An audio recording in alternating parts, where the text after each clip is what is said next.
pessoas, eu sou o Léo. E eu sou o Miguel. E esse é o canal Piuí. Posso continuar? Vai continuar. Essa foi a tentativa do Miguel de fazer o tema de Predador. É muito rápido, é muito rápido. Ele está de volta, um dos alienígenas mais lembrados do cinema retornou e vai retornar em dose dupla, né? Primeiro tivemos uma antologia de animação, ou seja, vários curtas de animação, que é Predador, Assassino de Assassinos, e logo mais teremos Predador Terras Selvagens. Nós já assistimos Predador, Assassino de Assassinos. Quer dizer, a gente demorou um pouco pra assistir, aliás, né? Demoramos bastante, na verdade, mas fomos lá, assistimos e hoje estamos aqui reunidos para dar a nossa opinião sobre o mais novo filme de Predador.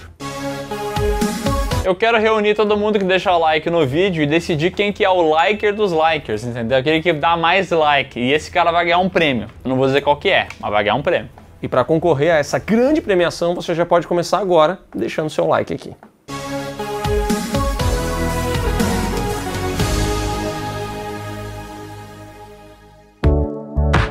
O Predador é conhecido por ser esse alienígena que detém tecnologias que a gente não compreende, entendeu? Ele chega na Terra, ele utiliza armas e dispositivos de uma maneira completamente bizarra e que a gente vai vendo ao longo dos filmes como que funciona. Ele precisa sempre mostrar pra gente e o filme precisa nos ensinar pra gente entender o que estamos vendo. E é exatamente isso que acontece nas nossas vidas, todos os dias, com a inteligência artificial. Ela faz coisas que a gente não entende, a gente se pergunta como isso é possível e melhor, ou até pior, para onde vai essa inteligência artificial? Quanto ela consegue fazer? Algum dia ela irá nos dominar? Não, mas você pode dominar ela. E isso começa na imersão dev da Alura com o Google Gemini. São 4 aulas gratuitas onde você vai ver de maneira prática como começar na área de tecnologia e como dar o primeiro passo para aprender a programar. E tudo isso com uma linguagem descomplicada. Você não tem que falar o idioma do predador, entendeu? Que é aquele monte de símbolo que você nem sabe o que significa. Não, lá tá no seu português, claro que você vai entender e vai conseguir reproduzir. O idioma do predador é um monte de triângulo, né? Coitado, como é que se entende essas coisas? Não consigo ler nada. Essa é a sua chance de dar um start num projeto que pode mudar a sua vida. Inclusive, Predador, Assassino de Assassinos é dirigido pelo mesmo cidadão de Prey, que agora vai dirigir Predador Terras Selvagens. Ou seja, é um cara que começou bem, ficou na franquia e certamente mudou a própria vida. Seja você um predador de vagas de emprego, entendeu?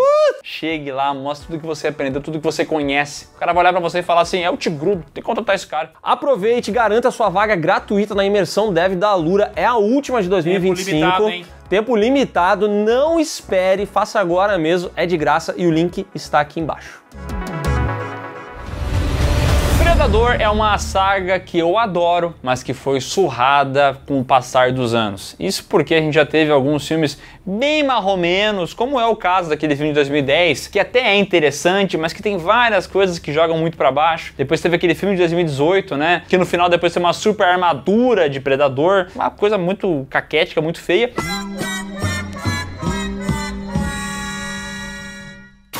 Mas que recentemente voltou a me deixar interessado com o lançamento de Prey, a Caçada, o que coloca a nossa querida Naru para ter que se virar contra um alienígena porradeiro desgraçado. Prey foi lançado direto no streaming e eu vou dizer uma coisa, acho que o pessoal se arrependeu. Tanto que na sequência o mesmo diretor, Dan Trachtenberg, virou meio que esse cabeça da franquia Predador. E agora ele acaba de lançar Predador Assassino de Assassinos e na sequência terá Predador Terras Selvagens. E sabe uma coisa que é interessante? Quando a gente assistiu Prey, a gente comentou no podcast, aqui no canal Piuí também, que agora eles poderiam fazer esse negócio de predador caçando um guerreiro muito habilidoso em vários cenários diferentes. Eu lembro que no podcast a gente falou, poderia ir lá pro Japão feudal, um negócio meio de samurai, coisa e tal, poderia ter contra viking, a gente meio que jogou as ideias e não é que teve mesmo?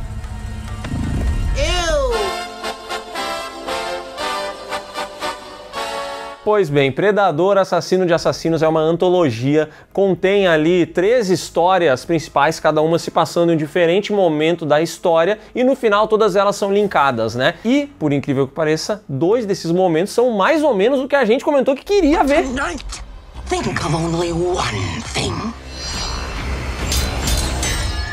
Killing the monster.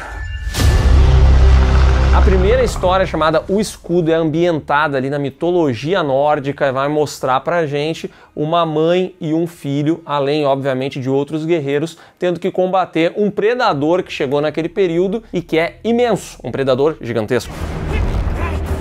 Nossa! E depois a gente vai ter a história A Espada, que vai pro Japão feudal, lá em 1600 bolinha, e mostra dois irmãos que eram treinados para serem guerreiros, quando um levou a melhor, e depois criou esse sentimento de revanchismo, né? Quero me vingar no futuro. Agora a vingança. Então a história inteira vai ter essa disputa dos dois para depois introduzir os predadores contra eles. Já o terceiro segmento chama-se A Bala, Que conta a história de um americano durante a Segunda Guerra Mundial que era viciado em caças. Ele queria ser mecânico, pilotar os caças, arrumá-los e tal. Só que ele acaba tendo aí um contato com uma nave alienígena e tem que se virar nos 30. No fim, todas as histórias vão acabar se linkando, mas agora sim, entrando em mais detalhes sobre a nossa opinião do filme, né? É impressionante como eles conseguiram fazer exatamente o que eu queria que fizessem. Obviamente, na minha imaginação seria um live action, mas a animação casou perfeitamente com o que tá aqui. E perfeitamente por ser curtas, entendeu? Porque a história claramente é muito simples. Não tinha como desenvolver demais, não tinha como fazer uma grande coisa com um plano de fundo que é tão simples. E aí, como é a história curtinha, é a simplicidade do seu espírito mais pleno, a gente consegue ver uma história bem interessante sendo contada rapidamente e já pula pra próxima depois, né? Sem tempo, irmão. Sem tempo, irmão. O filme consegue fazer bons personagens mesmo tendo um curto espaço de tempo, e pra mim ele tem uma qualidade que toda obra que envolve predador precisa ter. Quando a gente pensa em alienígena do cinema, sempre vai ter alien e predador, eles andam lado a lado. Só que o alien, na minha visão, ele é uma criatura muito mais bestial, ele é um leão que foi solto e vai sair matando as pessoas. O predador, ele não pode ser um leão e ninguém pode enfrentar ele no humano, entendeu? Não dá. O predador é muito inteligente, ele é um grande caçador. E esses curtas, pra minha felicidade, eles fazem com que as batalhas sempre tenham uso da inteligência do protagonista. As coisas não se resolvem de uma maneira que é realmente só soco, lutação e brigaria, como a gente já viu ocorrer no cinema algumas vezes. E é interessante também que o Dan Trachtenberg, ele consegue entender essa parada que já estava no primeiro filme, entendeu? O primeiro filme, o Dutch derrota o predador usando inteligência, ele consegue usar a lama lá para se esconder termicamente do bicho, e assim ele acaba levando a melhor com várias armadilhas que ele faz. E aqui a gente vai ver isso em cada um dos curtas. No curta dos Vikings, por exemplo, não é um grande spoiler, né? Mas vai ter um momento onde ela vai utilizar uma água congelada ali, muito fria, para assim, olha só, a temperatura dela vai baixar e o predador também vai ter dificuldade de encontrá-la. O mesmo vai acontecer nos outros dois curtas, em que os protagonistas, para conseguirem dar cabo nos predadores, eles vão de alguma maneira ter que utilizar a sua inteligência. Receba a inteligência.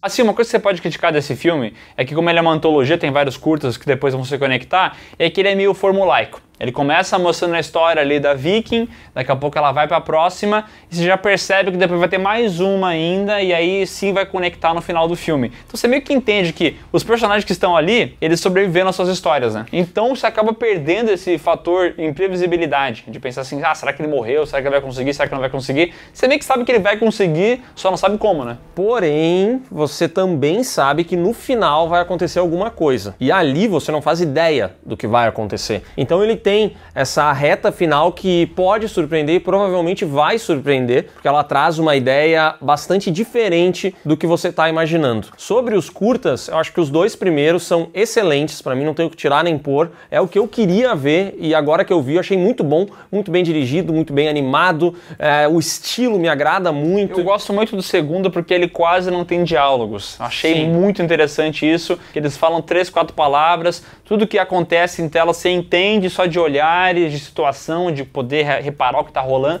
Então assim, não precisa de diálogo, não precisa de exposição, você pega tudo, entendeu? O terceiro fica abaixo desses dois, com certeza, ele é o ponto mais fraco aqui, mas ainda assim ele não é ruim, entendeu? Não é aquela antologia que do nada tem um que é podre no meio. Não, ele só tem dois que são muito bons e um que é ok. A parte gráfica eu também não sou tão fã assim, ele tem aquele estilo de animação meio Arcane, meio Miranha-verso, do frame rate um pouco mais baixo, só que não tem o mesmo nível, pra mim pelo menos, de qualidade que tem em Arcane e que vai ter em Miranha-verso. Então, é sério, você vai ver em alguns momentos serrilhado, que é uma coisa que é bizarra de tu imaginar, porque isso tu vai ver em jogos, quando a tua placa de vídeo não é tão boa, que vai criar um serrilhado no canto de algumas coisas, ou um cabelo que a textura não tá muito boa, você vê que é uma textura de baixa qualidade. Não é de incomodar, isso não vai te tirar do filme, mas me chama atenção, né, que é um grande filme que tem esses probleminhas, né? There's something else up in the sky,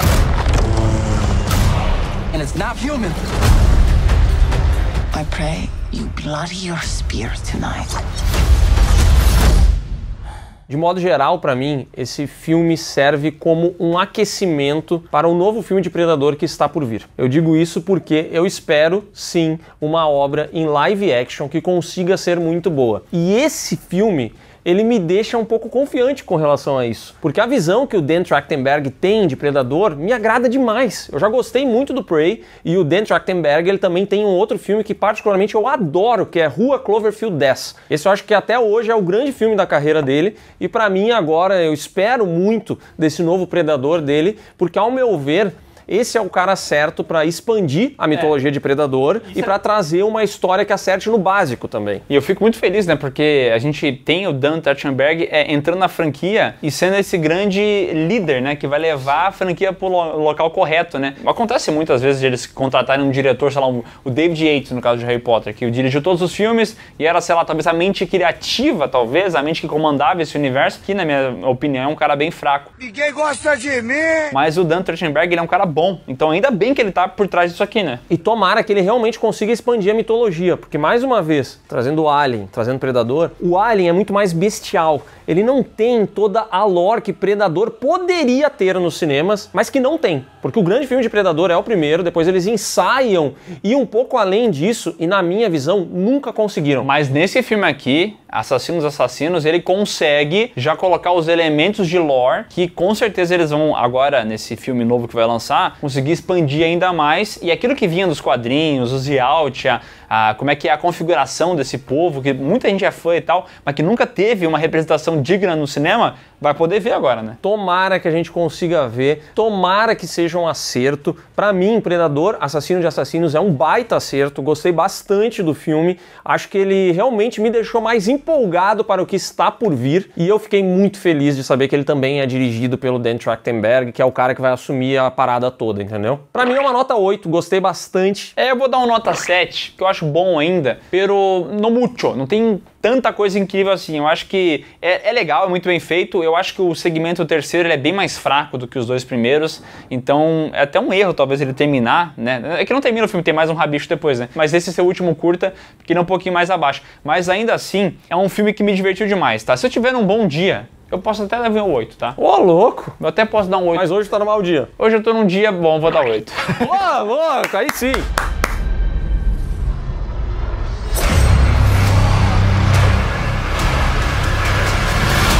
Comentários com spoilers, né? O Léo comentou que tem ali um segmento final que une as três coisas. E aí é bem interessante que eles têm que se juntar para derrotar o mal, né? E é uma batalha legal, onde a gente vai ver 3 personagens que não conseguem se comunicar, tendo que dar um jeito de enfrentar o Predador, que eu acho interessante, que daí também reduz esse diálogo, essa explicação toda, né? Vamos lá, a gente tem que dar um jeito nisso. E o que é mais legal ainda é que no final a gente vai ter aparições que acabam homenageando e conectando as coisas com a franquia, né? A gente vai ter uma cena pós-créditos aqui que a gente vai ver a Naru, personagem lá do Prey, vai ter também o personagem do Predador 2, do Danny Glover, e também o Dutch, lá do primeiro Predador do Arnold Schwarzenegger. Então a gente vê os 3, eles estão capturados pelos Predadores, porque assim que um humano guerreiro consegue derrotar um Predador, ele é meio que colecionado por essa turma. E o filme também ensaia essa ideia, né, de que existe ali um grande Predador, um grande líder que vai acabar enfrentando esses maiores. É como se a turma estivesse fazendo uma curadoria aí pelos planetas, né, e trazendo só the best of ali pro planeta. E é curioso também, até fiquei me perguntando como é que funciona a configuração de tempo disso, né? Porque um curta se passa lá em 1100, eu acho, 1200, ou até em 900, eu não lembro qual que é o ano, depois outros passam em 1600, depois em 1942. E eles estão todos juntos depois. Será que eles são capturados e criogenados? Será que tem viagem no tempo? Sinceramente, eu não sei. É muito curioso. Eu, honestamente, não tenho curiosidade de saber como é que eles vão explicar isso no live action, porque eu acho que eles não vão chegar até esse ponto, mas pode ser que cheguem, né? Eu não sei, eu só sei que eu gostaria gostaria de ser surpreendido por esse novo filme de Predador. Acho que o Prey ele já chegou e estabeleceu bem todos os conceitos básicos. Eu acho que agora o grande desafio e o que vai ser muito legal é se eles conseguirem expandir a mitologia dos predadores e não só botar um predador em uma situação de risco, entende? Então é isso, pessoal. Se você gostou desse vídeo, dá um like aqui embaixo, se inscreve no canal, marca o sininho e comenta sua opinião a respeito de Predador, assassino de assassinos. E não se esqueça de conferir aqui na descrição os links que vão levar você para as nossas redes sociais, para as lives do Miguel, para o PeeWeeCast, o podcast do canal Piuí, e também o link para você participar da imersão Dev Alura com o Google Gemini.